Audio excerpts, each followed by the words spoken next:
2 years ago, Myanmar's military seized power in a coup. It was a major setback for the country, which had begun to slowly move towards democracy and free elections after decades of military rule. For other countries and organizations, like the United Nations, the coup raised some big and still open questions about whether and how to interact with the military junta, particularly amid efforts to hold Myanmar's leaders accountable for grave crimes, including acts of genocide against the Rohingya and other ethnic groups. The junta has announced that it plans to hold elections in August, but most experts agree that free and fair elections are impossible under current conditions, and that the elections are merely an effort by the military to deepen its control over the country. On the 2-year anniversary of the coup, we speak with Akila Radhakrishnan and Angela Mudukuti from the Global Justice Center, a nonprofit organization that advances gender equity and human rights. Global Justice Center has worked closely with organizations in Myanmar since 2005. Akila is Global Justice Center's president and an expert on the role that gender plays in genocide. Angela is a Zimbabwean lawyer and a senior legal advisor at Global Justice Center. She's worked for a number of organizations, including the International Criminal Court. Her experience includes working on universal jurisdiction and precedent-setting cases before South African courts, including seeking the arrest of the former president of Sudan during his visit to South Africa. Welcome to the Just Security Podcast. I'm your host, Paras Shah. Akila, to get us started, can you take us back to February 1st, 2021? What happened on that day in Myanmar? So Myanmar is a country that has been in conflict and under military rule off and on for the past 70 years. In about 2010, we started seeing some level of a transition to a quasi-civilian rule, some levels of democracy taking root in the country. And in February 2021, following elections that were held in November 2020, that did not go well for the military. The military staged a coup in the country. They jailed key opposition leaders, including Aung San Suu Kyi, and since, for the last 2 years, have been engaged in a campaign of brutal and violent repression against the civilian population and sustained and increased conflict in ethnic areas. What's happened in the country since the coup? What you have is a military headed up by Min Aung Hlaing who have taken the reins of all parts of the government. And their way of enforcing their rule has been brutal, violently putting down resistance actors, arbitrary detention, torture, killing, direct targeting of civilians. For example, there was a bombing of some schools recently in one of the ethnic states. There was a concert that was bombed. So really, brutal tactics to try to keep civilian rebellion under control. At the same time, what you've actually seen has been, on the parallel side, the development of democracy activists and actors. So you've seen kind of a very grassroots-led movement from the ground to resist what you could say is a more formalized structure that's been formed by those who are elected. And through them, they formed a sort of government called the National Unity Government. You've also seen the calcification of the power and control of ethnic resistance organizations and ethnic armed organizations.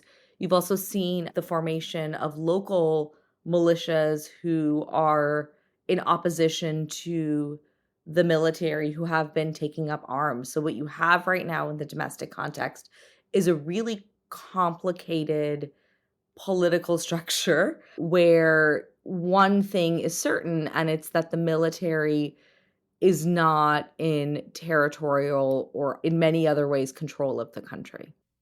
Adding further to this complexity is the international community's response. And by that, I mean the response of other countries and organizations like the United Nations. So what's been happening on that front? So recognition diplomatically right now looks a bit mixed. The first piece of it was at the United Nations, led by the General Assembly.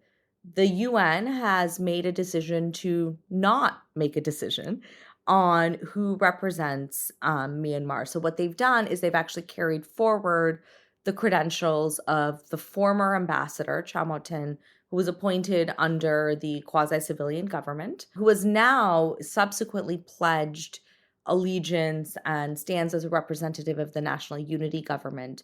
But what the UN has done is to say, we're just carrying forward his credentials as the representative of the previous government. So the UN itself hasn't taken a formal decision on recognition, but the process, what it has done is it has allowed the seat to be occupied by somebody who is publicly in allegiance to the opposition. In terms of the junta, you've seen a range of states who have been off and on willing to engage directly with the junta. I'm not sure any state has formally recognized them per se, but you see ministerial visits from Russia, from China, from India to Myanmar. And so the question of recognition is one that everyone is concerned about and thinking about. And frankly, I think the majority of states don't want to recognize the junta formally, so they will choose not to make a decision, but no state has also willingly made the decision to recognize the national unity government. And why is this question of recognition important? Why does it matter who the international community recognizes as the government of Myanmar? A part of it is a matter of who does it matter to. Some of these recognition battles aren't necessarily reflective of the priorities of the democracy activists in the country who are facing acute humanitarian threats. They're facing threats to security. But at the international level, recognition is about who is the legitimate government, right? For folks who are fighting on the diplomatic stage, the fight against the junta, it means that they want to be recognized as the proper leaders of the country so that they can be reinstated. They don't want the junta's coup to be legitimated by states. And so I think that's why international recognition matters. You know, you're looking at issues of diplomatic engagement, you're looking at issues of who's getting funding, who is being engaged with. States are asserting that they need to be practical in some ways and recognize the benefits of them being in country and having access against the fact that they are also not taking steps, at least formally, to legitimate the junta. All of these battles, these recognition battles, are happening on the backdrop of really grave international crimes, including acts of genocide committed against the Rohingya and other ethnic groups in the last decade, but also stretching much further back. So how does all of this play out against those battles for accountability? And can you remind us what happened in the past decade to the Rohingya and other ethnic groups? Sure. So in 2016 and 2017, you saw a particularly violent crackdown by Burma's military on the Rohingya population in Rakhine State. The violence that occurred during the 2016 and 2017, they're called clearance operations, comes against a backdrop of the systematic exclusion and discrimination of the Rohingya for decades. In the 80s, they were officially stripped of their ability to be citizens of the country. So while the violence is often what we're looking at in 2016 and 2017, it's really a part of this broader system that has been a priority of Burmese leadership for decades in terms of the repression of the Rohingya.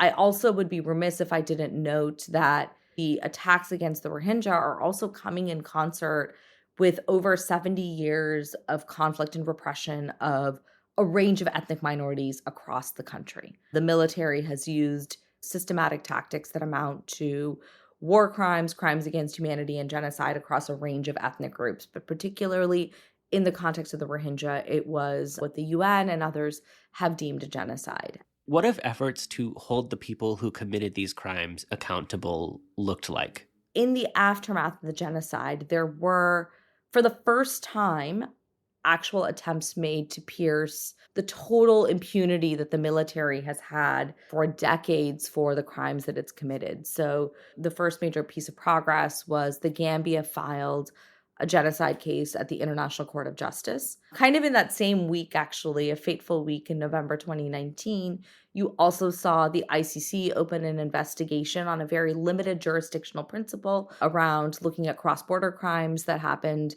into Bangladesh because they have jurisdiction over Bangladesh, but not over Myanmar. And then you also saw the filing of a case in Argentina under the principle of universal jurisdiction.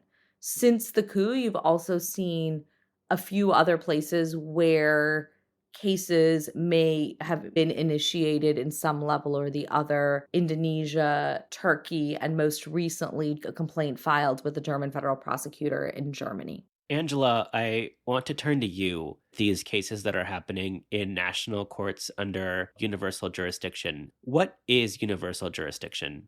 So, universal jurisdiction in its purest form allows for the investigation and prosecution of grave crimes, regardless of where they were committed and irrespective of the nationality of the victims or that of the perpetrator.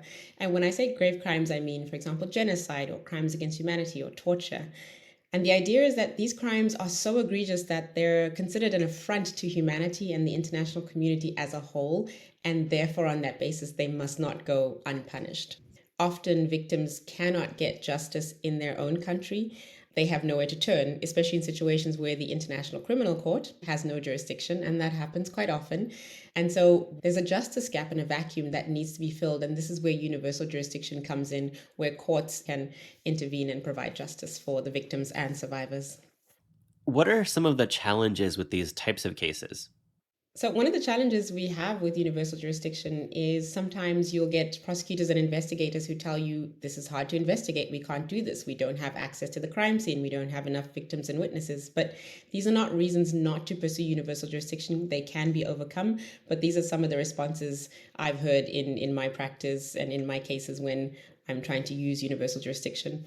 The other problem you often find or challenge you find with universal jurisdiction is that there's political opposition. So, for example, some governments don't like the idea of intervening in another nation's issues, particularly when the alleged perpetrators are senior leaders in government, which is often the case because of the crimes we're talking about, right? We're talking about genocide, we're talking about crimes against humanity.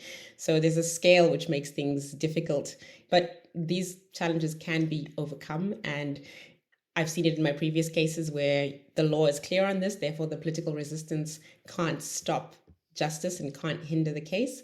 But there have been other cases where political pressure has stifled universal jurisdiction. Could you tell us about the case that's happening in Argentina? What's happening there? So in November 2019, the Burmese Rohingya organization UK, known as BROUK, with legal representation from Thomas Quintana, who's a well-known human rights lawyer and the former UN Special Rapporteur for Myanmar. Together, they petitioned Argentinian courts to open an investigation into the role of Myanmar's civilian and military leaders in the commission of genocide and crimes against humanity, including sexual and gender-based violence perpetrated against the Rohingya. And they're using the principle of universal jurisdiction, which is, of course, a part of Argentinian law, including in the constitution itself. And BROUK's president, Tun Kin, he's a member of the Rohingya community, and he's bringing this case on behalf of his community. He's highlighted 6 women in particular who were raped and tortured and witnessed horrific crimes.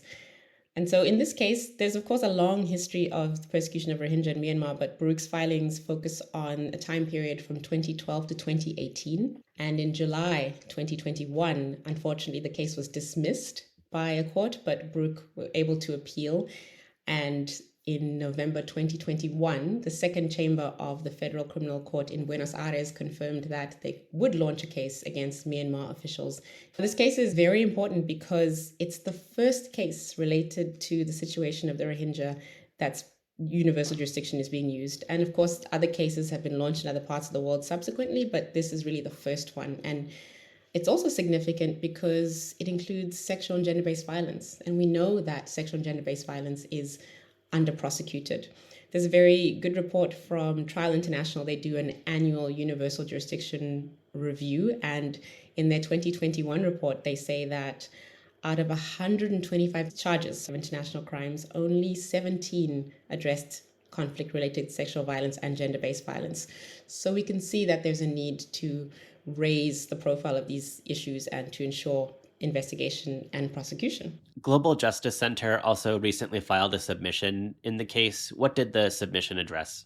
One of the things BROUK want to do is to ensure that Rohingya victims themselves, including the 6 women I mentioned, are able to testify in Argentina. And we did 2 things in our recommendations. We looked at international and regional best practice on how to engage with survivors and witnesses of sexual violence, and also how courts should evaluate evidence of sexual violence. All over the world, there have been discriminatory and harmful practices that have prevented the just evaluation and adjudication of these crimes, and they've quite frankly always negatively affected the well-being and the dignity of the witnesses. So we want to support the Argentinian authorities and our partners BROUK in making sure that this doesn't happen with the case. And so I'll just give you a few examples of some of the best practices we highlight in our submission, in our recommendations. We talk about the importance of being gender sensitive, which includes practical considerations like make sure there is gender balance on the bench, make sure your team of interpreters, there's gender balance there, make sure that anyone who's going to come in contact with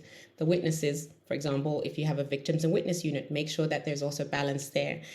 Make sure you have staff on hand with gender expertise, trauma expertise, and of course, legal expertise. Protect the safety and security of the witnesses. Create non-intimidating court environments and provide counseling and psychological support for the victims and witnesses. So those are some of the practical recommendations we make.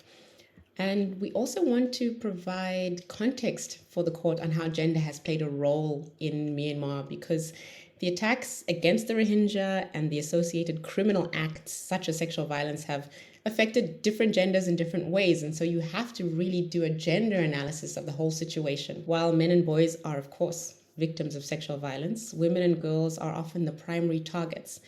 And that was the case here. And we see this in the UN fact-finding mission report on Myanmar. And when we look at rape, for example, they say that 80% of the rapes were gang rapes and women were the primary target.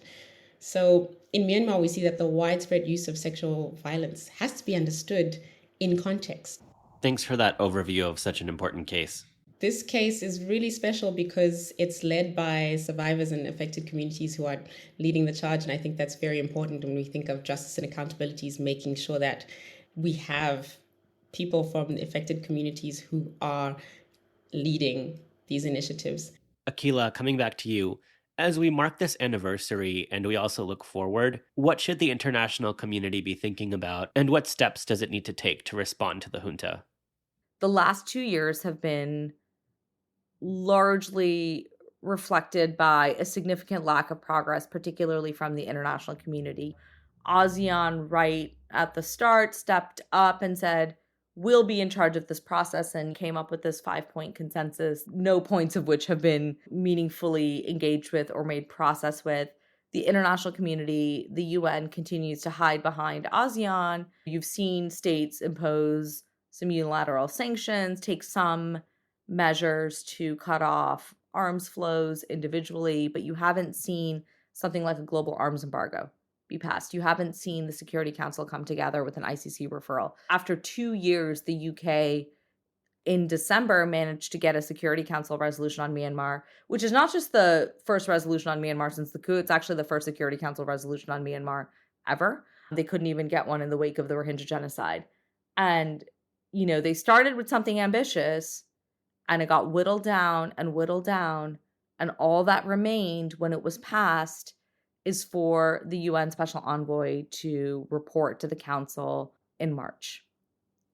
They couldn't take any meaningful action in the first UN Security Council resolution on Myanmar. And that tells you what the dearth of international leadership has really been on the issue and how we need to be thinking about what comes ahead. So in terms of the key actions going forward, and I think these are following what has been requested by the community itself. So the first one is a global arms embargo. There's a real need to stop the flow of arms as a way to stop the violence in the country. The people of the country are suffering. Another key piece that is reflective of what our partners want is the scaling up of cross-border humanitarian assistance. Really, in order to meaningfully deliver humanitarian aid to the country, what local groups are calling for is for states and donors to trust in their capacity to deliver humanitarian aid through informal channels. So I think for states to meaningfully consider what a trust-based approach to humanitarian aid could look like that really centers the work of local community actors. The last piece is on the election. The military junta has announced that they will be holding elections later this year. And the elections are commonly understood that there's no ability for them to be free and fair, and that this is the junta's effort to have some sort of off-ramp to legitimate their rule, because I think they are tired of sanctions and not being able to travel and other restrictions as a result of a coup that did not result in what they imagined that it would. And so I think to think about how is the international community going to engage with the elections, or whatever you want to call them. States need to make a plan now, ideally to prevent the junta from holding an election for those who have any sort of influence over them. But for those who don't, a genuine campaign bilaterally, multilaterally, to ensure that no steps are taken to legitimize the elections that are coming forward. There's some really difficult questions facing the international community in the next few months. And I think it's really beyond time that we saw more political courage and more creative solutions coming from them. States have shown in the context of Ukraine that they can actually subvert politics as usual. And I think it's time that for countries like Myanmar, but for so many others, that the international community started to apply that same level of urgency and that same level of consideration to other states, particularly Myanmar in this context. Akila, Angela, thanks so much. The Just Security podcast is produced in partnership with NYU's American Journalism Online program. AJO trains students to become world-class journalists, no matter where they live or work. You can find out more about AJO and how you can apply in our show notes. This episode was hosted by me, with co-production and editing by Tiffany Chang and Michelle Eigenhier. Our music is the song The Parade by Hey Pluto. Special thanks to Clara Apt, Tess Graham, Angela Mudukuti, and Akila Radhakrishnan. To read more about Myanmar from expert local and international voices, check out Just Security's series, Beyond the Coup, which we'll link to in the show notes. If you enjoyed this episode, please give us a 5-star rating on Apple Podcasts or wherever you listen.